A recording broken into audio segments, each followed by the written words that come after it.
রাজ্যে প্রায় 51টি বিধানসভার ভাগ্য নির্ধারণ করে থাকে মতুয়া ভোট ব্যাংক। 26শে বিধানসভা ভোটে এসআইআর এর জেরে বাদ পড়েছে বহু সংখ্যক মতুয়া ভোটারের নাম। এর কি কোনো প্রভাব পড়বে ভোটে? কি ভাবছেন তারা? মতুয়াদের উন্নয়নই বা হয়েছে কতটা?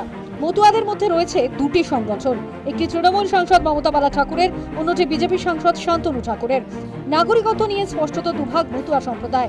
শান্তনু অনুগামীরা নাম বাদ যাওয়া নিয়ে তেমন চিন্তিত নন। সিএর মাধ্যমে নাগরিকত্ব মিলবে বলে আশা প্রকাশ করেছেন।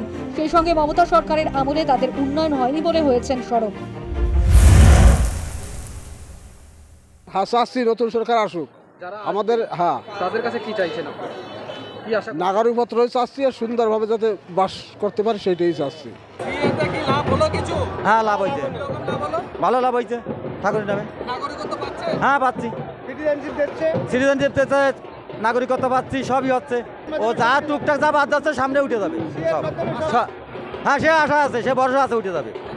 হ্যাঁ, সে ভরসা আছে। উল্টো পথে হাঁটছেন মমতা বালা ঠাকুর অনুগামী মতুয়ারা। এসআইআর এর নাম বাদ যাওয়া নিয়ে তারা উদ্বেগে রয়েছেন বলে জানিয়েছেন। সেই সঙ্গে মুখ্যমন্ত্রীর নির্দেশ মতো তারা চলবেন বলেও স্পষ্ট করে দিয়েছেন। এটা মোদির খেলা, অমিত শাহের খেলা।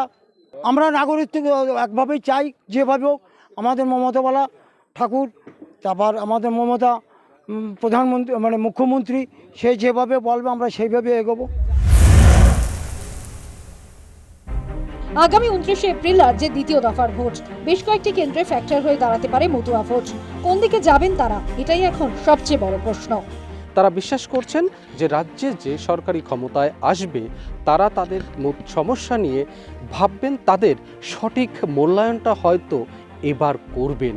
সেই আশায় নতুন করে বুক বাঁধছে মতুয়া সমাজ। উত্তর 24 পরগনার বনগাঁ থেকে উৎসব মণ্ডল, নিউজ টাইম।